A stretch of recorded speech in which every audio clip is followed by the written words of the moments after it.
Hi friends, Minnu's വേൾഡിൻ്റെ പുതിയൊരു വീഡിയോയിലേക്ക് എല്ലാവർക്കും സ്വാഗതം. എല്ലാവരും ഊണൊക്കെ കഴിഞ്ഞോ? ഞാനിവിടെ ഒരു കറി ഉണ്ടാക്കാനിട്ട് അപ്പോൾ അത് നിങ്ങളെയും കൂടി ഒന്ന് കാണിക്കാമെന്ന് ഓർത്ത് വന്നതാണ്. ചെമ്മീനും തക്കാളിയാണ് ഉണ്ടാക്കണത്.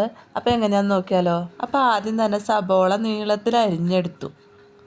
അതിനുശേഷം ഒരു ചട്ടി അടുപ്പത്ത് വെച്ച് ചട്ടി ചൂടായപ്പോൾ വെളിച്ചെണ്ണ ഒഴിച്ചു കൊടുത്തു. പിന്നെ വെളിച്ചെണ്ണയൊക്കെ ചൂടായി കഴിഞ്ഞപ്പോൾ അരിഞ്ഞു വെച്ച സബോളയും ഒരു 3-4 പച്ചമുളകും കൂടി ഇട്ട് നല്ലോണം വഴറ്റിയെടുത്തുട്ട് സബോളയൊക്കെ ഒരുവിധം വാടി വരണം. സബോളയൊക്കെ വാടുമ്പോഴേക്കും നമുക്ക് ചെമ്മീൻ വറുത്തെടുക്കാം.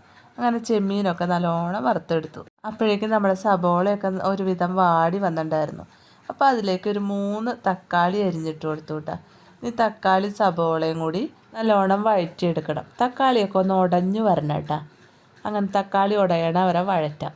അതിനുശേഷം കറിയിലേക്ക് അരപ്പിന് ആവശ്യമായിട്ട് കുറച്ച് നാളികേരം, അതിലേക്ക് മഞ്ഞൾപ്പൊടി, മല്ലിപ്പൊടി, മുളക് പൊടി അത്രയും ചേർത്തത് നല്ല പേസ്റ്റ് രൂപത്തിൽ അരച്ചെടുക്കാം.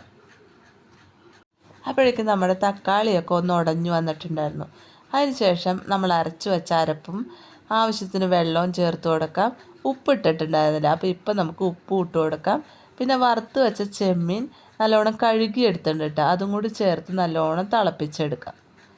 കറിയൊക്കെ നല്ലോണം തിളച്ച് വന്നു കഴിയുമ്പോൾ അതിലേക്ക് കുറച്ച് പച്ച വെളിച്ചെണ്ണയും കറിവേപ്പിലയും കൂടി ചേർത്താൽ നമ്മുടെ ചെമ്മീനും തക്കാളിയും കറി ഇവിടെ റെഡി ആയിട്ടുണ്ട്. അപ്പോൾ വീഡിയോ ഒക്കെ കണ്ട് നിങ്ങൾക്ക് ഇഷ്ടപ്പെടുകയാണെങ്കിൽ ലൈക്കും ഷെയറും സബ്സ്ക്രൈബും ചെയ്യണേ. നിങ്ങളുടെ അഭിപ്രായങ്ങളൊക്കെ കമൻറ്റിലൂടെ അറിയിച്ചോളൂ കേട്ടോ.